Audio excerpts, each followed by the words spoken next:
Hakul yakin bahwa Ba'alawi bukan keturunan Nabi. Sekalipun saudara kita tidak tahu soal itu ya. Tapi di dalam juga kita belum pernah diajak musyawarah. Untuk mencabut buku karangan Lutfi bin Yahya, Dituntutlah satu kejujuran dalam mencari. Rhoma Irama bongkar bukti kepalsuan makam. Tidak semua makam aulia berasal dari nasab yang sama dengan Nabi. Kontroversi semakin memanas dalam dunia dakwah Islam di Indonesia setelah Rhoma Irama, penyanyi legenda sekaligus tokoh publik, mengungkapkan bukti-bukti yang menyatakan adanya kepalsuan dalam pengelolaan makam yang selama ini diidentifikasi sebagai makam para aulia. Rhoma menyerukan untuk dilakukan pembongkaran makam-makam tersebut guna meluruskan sejarah umat Islam, yang dinilainya telah dibengkokkan demi kepentingan bisnis. Dalam sebuah konferensi pers yang digelar di Jakarta, Rhoma memaparkan fakta dan bukti yang dia miliki. Banyak makam yang selama ini dianggap suci dan dihormati, ternyata tidak memiliki sejarah asli yang berkaitan dengan nasab Nabi. Ini adalah tindakan penipuan yang harus dihentikan, tandas Rhoma dengan tegas. Jangan diharap keluar karomahnya.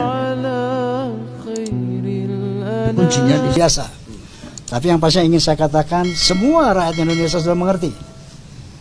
Ia berpendapat bahwa praktik ini telah menciptakan ladang bisnis baru bagi segelintir orang yang memanfaatkan kepercayaan masyarakat.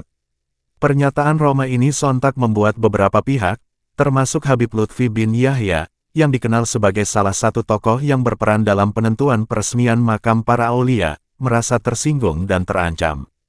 Habib Lutfi, yang selama ini dianggap memperjuangkan kepentingan makam-makam tersebut, sepertinya tidak ingin berpartisipasi dalam eskalasi kontroversi ini. Ketika ditanya tentang tuduhan Rhoma, ia hanya menjawab, "Saya tidak tahu menahu tentang masalah ini," sembari berusaha menghindar dari perbincangan lebih lanjut. Melibatkan tokoh-tokoh di balik makam ini hanya akan menciptakan kebingungan. Kami perlu mengusut kebenaran di balik sejarah ini tanpa mendiskreditkan satu sama lain, ungkap Habib Lutfi kepada media. Namun, ketidakjelasan posisi Lutfi membuat banyak orang bertanya-tanya apakah tindakan di balik pengelolaan makam ini merupakan sebuah ladang bisnis yang menguntungkan. Rhoma mengungkapkan bahwa ada motif tertentu di balik keberadaan makam-makam tersebut, dan ia menyerukan agar masyarakat tidak lagi terperdaya oleh ketenaran makam-makam yang dikatakan penuh berkah namun sebenarnya adalah bisnis. Apa yang terjadi adalah penjualan harapan dan keyakinan masyarakat. Kita sebagai umat Islam seharusnya tidak membiarkan ini terjadi, jelas Rhoma.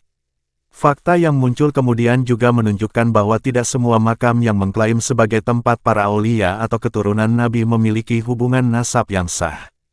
Pernyataan Rhoma ini didukung dengan penelitian dan analisis yang telah dilakukan oleh sekelompok pencari sejarah. Kami menemukan bahwa beberapa makam ternyata didirikan tanpa bukti sejarah yang valid, dan ini adalah hal yang sangat mengkhawatirkan, ujar salah satu peneliti. Dalam menghadapi situasi ini, penting bagi masyarakat untuk menumbuhkan kesadaran kritis. Banyak di antara mereka yang selama ini seguramente pergi ke makam-makam tersebut untuk berziarah dan berdoa, berharap mendapatkan berkah. Kami ingin menjaga dan melestarikan budaya ziarah, tetapi bukan dengan cara yang menyesatkan dan dijadikan komoditas bisnis, tambah Rhoma.